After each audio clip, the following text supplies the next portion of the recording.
Hello बच्चों, मैं आपका इस वीडियो में स्वागत करता हूँ। इस वीडियो में आपको बताने वाला how to score 180 out of 180 अगर आप अच्छे से प्रिपेयर करते हो तो।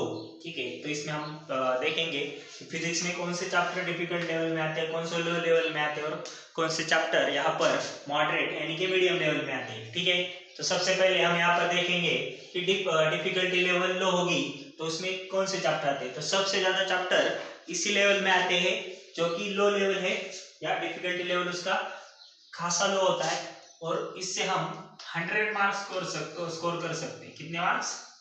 100 मार्क्स। तो पहले इस चीज का हमें ध्यान में रखना है, जो ये जो लिस्ट दी गई है इसमें से कोई चैप्टर हमें मिस नहीं करना है जिससे हम कितने मार्क्स अचीव कर सकते हैं, 100 मार्क्स। तो पहला जो चैप्टर है वो है यूनिट मेजरमेंट के बारे में। ठीक है, हमने सबने पढ़ा यूनिट मेजरमेंट, उसमें डायमेंशन और एरर्स, ये जो पॉइंट है ये काफी इंपॉर्टेंट पॉइंट है, आप सबको पता ही है और आपने इसको पढ़ा भी है। तो इसमें ज्यादा कुछ आपको रटने की भी जरूरत नहीं है, आपको अच्छे से आता है, हमने अच्छे से पढ़ा है। ठीक है, उसके बाद आता है सर्कुलर मोशन। सर्कुलर मोशन के कुछ सिंपल फार्मूला उसके बेस क्वेश्चंस आते हैं। ठीक है, फार्मूला बेस्ड ज्यादा क्वेश्चन आते हैं तो आपको इसको भी ये देखना है। उसके बाद आता है न्यूटन्स लॉज ऑफ मोशन, और ज्यादा से ज्यादा करके टेंशन इन द वायर और सेकंड लॉ जो है सेकंड लॉ ऑफ मोशन, तो उसके बारे में आपको यहाँ पर पढ़ना है। ठीक है, उसके बाद आता है फ्रिक्शन। क्या आता है? फ्रिक्शन। तो फ्रिक्शन में भी सेम एनएलएम और फ्रिक्शन जो है इंटरलिंक है, लेकिन यहाँ पे सिर्फ जो कोएफिशिएंट ऑफ फ्रिक्शन है वो आ जाता है, बाकी सब फार्मूला इसके सेम आ जाते हैं। ठीक है, उसके बाद आता है फोटो इलेक्ट्रिक इफेक्ट और ड्यूअल नेचर। ये जो दो चैप्टर है, इन दो चैप्टर में एक ही फार्मूला है, थोड़ा सा अलग है लेकिन एक ही फार्मूला है। आइंस्टाइन इक्वेशन का जो है आपको पता है, मैक्सिमम काइनेटिक एनर्जी का या एनर्जी का, ठीक है, वो फॉर्मूला हमें यहाँ पर पढ़ना है। ठीक है, higher energy level to lower energy level के बारे में, और यही रखना है, और इसी फॉर्मूला बेस्ड क्वेश्चन आते हैं। उसके बाद आता है करंट, इलेक्ट्रिसिटी और थर्मल प्रॉपर्टीज ऑफ मैटर। तो दोनों इंटरलिंक है क्योंकि यहाँ पर कंडक्टर से रिलेटेड क्वेश्चन पूछा जाता है और यहाँ पर रेजिस्टेंस के सीरीज और पैरेलल कॉम्बिनेशन के ऊपर क्वेश्चन पूछा जाता है। तो ये चीज भी आपको यहाँ पर नोट करनी है। उसके बाद आता है एटॉमिक फिजिक्स। तो एटॉमिक फिजिक्स में हमने पढ़ा है बाल्मर सीरीज, पाश्चन वगैरह वगैरह जो कुछ भी है। केमिस्ट्री में भी यही पॉइंट आता है, तो केमिस्ट्री से रिलेटेड हो गया, तो इससे सिंपल क्वेश्चन आते हैं यहाँ पर। उसके बाद आता है हीट ट्रांसफर, उसमें भी सिंपल क्वेश्चन आते हैं। वेव ऑप्टिक्स के बारे में मैंने पहले आपको बताया था, इस पे ज्यादा से ज्यादा क्वेश्चन आते हैं यंग्स डबल स्लिट एक्सपेरिमेंट और या तो डायफ्रैक्शन से। तो ये फार्मूला आपके अगर हो गए होंगे तो यहाँ पर इन दोनों से आप क्या कर सकते हैं अच्छे से अच्छे मार्क्स अचीव कर सकते हैं। तो ये टॉपिक आपको करने इनको मिस नहीं करना है। ठीक है, तो ये 13 टॉपिक आपको करने हैं। उसके बाद आता है सेमीकंडक्टर लॉजिक गेट्स। तो आपको पता होगा 2017 में सेमीकंडक्टर पे 3 क्वेश्चंस आए थे और काफी इजी थे। लॉजिक गेट आपको इजीली आता है, या उससे बेस सेमीकंडक्टर के जो सिंपल पॉइंट्स है, थ्योरेटिकल क्वेश्चंस आते हैं ज्यादातर, तो ये आपको ध्यान में रखना है, आपकी थ्योरी अच्छे से पढ़े। ज्यादातर बच्चे क्या करते हैं, इस चैप्टर को मिस कर देते, तो आपको मिस नहीं करना है, इस चीज का आपको ध्यान रखना है। उसके बाद आता है अल्टरनेटिंग करंट। तो अल्टरनेटिंग करंट में सबसे ज्यादा ध्यान में रखने वाली बात कौन सी है, तो अच्छे से देख लीजिए, सीरीज कॉम्बिनेशन।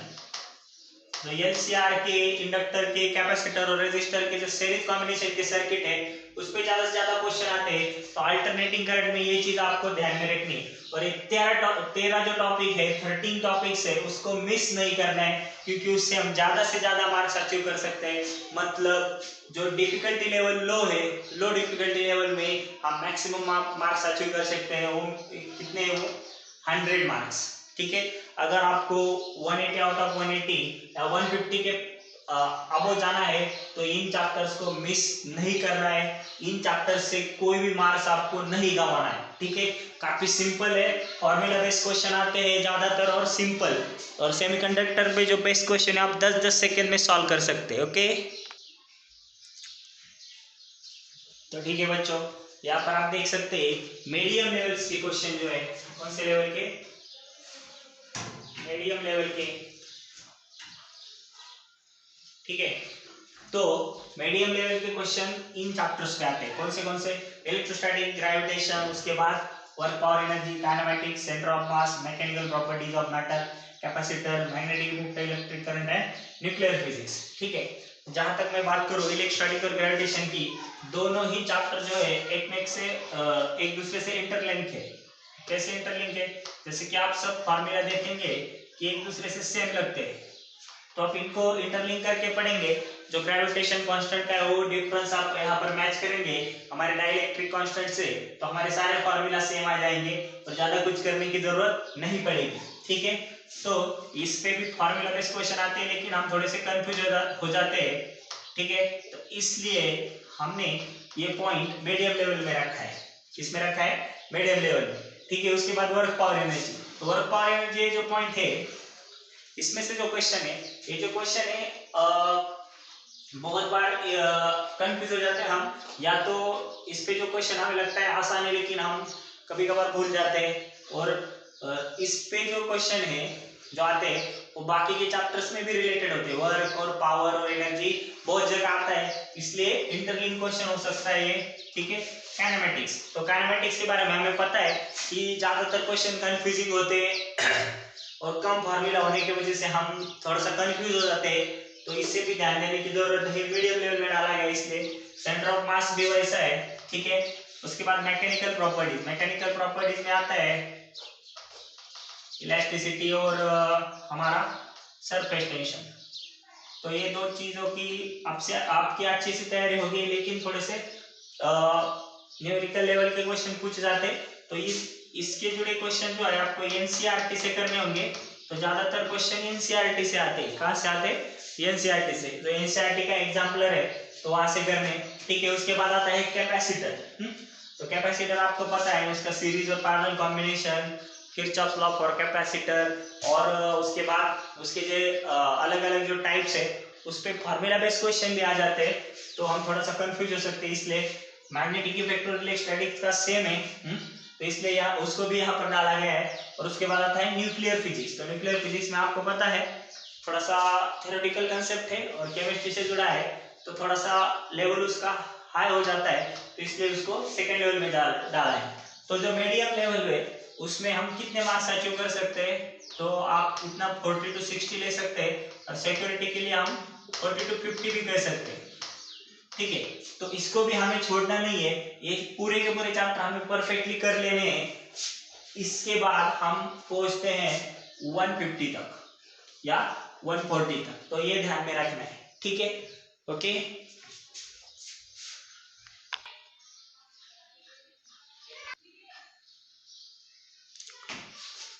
ठीक है, तो आगे हम देखेंगे difficulty level high difficulty level में कौन से चैप्टर आते हैं? रोटेशनल आता है, एसएचएम आता है, वेव्स आता है, फ्लूइड आता है, थर्मो आता है और ज्योमेट्रिकल ऑप्टिक्स आता है। ठीक है, तो ये जो पॉइंट्स है ज्यादा से ज्यादा डिफिकल्ट क्वेश्चन आते हैं इस पे। एसएचएम वेव्स तो वैसे भी आपको थोड़ा सा आसान लगता है, लेकिन उसमें जो क्वेश्चन आते हैं थोड़े से ट्रिकी आते हैं। और फ्लूइड के जो कंसेप्ट है कंसेप्चुअली क्वेश्चन आते हैं, लेकिन कंसेप्ट समझने में थोड़े से डिफिकल्ट है। उसके बाद थर्मो पे भी थोड़ा सा डिफिकल्ट क्वेश्चन आ जाते हैं। और ज्योमेट्रिकल ऑप्टिक्स आपको जैसे पता है उसके भी थोड़े से टॉपिक जो है कंफ्यूजिंग होते हैं और ज्यादा से ज्यादा डीप में हमें देखने पड़ते हैं, फार्मूला या कन्वर्ट करने पड़ते हैं। रोटेशनल का भी वैसा ही है। तो ये जो डिफिकल्टी लेवल है इस पे करीब से करीब 40 to 20 मार्क्स के क्वेश्चन आते हैं, सॉरी 20 to 40। तो सिक्योरिटी के लिए कैसे लिख सकते हैं हम? 20 to 40। सो अगर आप अच्छे से देखेंगे तीनों लेवल आपको बताई है मैंने। आपको पता है रोटेशनल में कौन से पॉइंट्स आपको कवर करने, रोलिंग मोशन वगैरह। उसके बाद एसएचएम में जो एम्पलीट्यूड वगैरह जो क्वेश्चन है वो वेव्स में भी वैसे ही। ठीक है, फ्लूइड का तो आप बर्नौलीज थ्योरम वगैरह। उसके बाद थर्मो और ज्योमेट्रिकल ऑप्टिक्स। तो ज्योमेट्रिकल ऑप्टिक्स में लेंसेस वगैरह के कॉम्बिनेशन या तो उसके फोकल लेंथ वगैरह से जुड़े क्वेश्चंस। ठीक है, तो यहाँ पर आप देख सकते हैं 6 टॉपिक आते हैं इसमें, जो कि डिफिकल्ट लेवल। हमने प्रीवियस ईयर का क्वेश्चंस पेपर के हिसाब से ये सब अरेंज किया है कि प्रीवियस ईयर में ऐसे बेस्ट क्वेश्चन आते हैं। ठीक है, तो इस तरीके से आपको प्रिपेयर करना है। जो पहले आपको 19 आई थिंक मुझे लगता है 22 टॉपिक्स बताए गए वो लो लेवल के हैं या तो मीडियम और मॉडरेट लेवल के, तो वो आपको परफेक्टली करने ही करने। और इसके साथ ये भी करना है, अगर आपको 180 आउट ऑफ 180 लेना है तो अच्छे से प्रिपेयर करना है। ठीक है, तो आखिर के दिनों में आपको अभी 10 से 12 दिन रह गए नीट एग्जाम के लिए, तो आप अच्छे से देख लीजिए कि आपका कौन से एरिया वीक रह गया है। अगर सिंपल लेवल का एरिया वीक रह गया होगा था आप अगर देख सकते हैं कि डिफिकल्टी लेवल जो लो है उसमें से जो 13 एरियाज है या 13 चैप्टर्स है उसमें से कोई भी टॉपिक आपको छोड़ना नहीं है। उसके बाद डिफिकल्टी लेवल मॉडरेट या मीडियम लेवल में जितने भी चैप्टर है वो भी नहीं छोड़ना है। यहाँ पर आप कुछ प्लस माइनस कर सकते हैं, ठीक है। अगर आपको 140 प्लस जाना होगा तो अगर आपको 550 के प्लस जाना है, ठीक है, कितने 550 के, तो आपको फिजिक्स में 140 लाना मस्ट ही है, ठीक है। तो आपको वैसे प्लानिंग करनी होगी, आपको प्लानिंग के तहत ही जाना होगा, ठीक है। तो 13 सितंबर के नीट के एग्जाम के लिए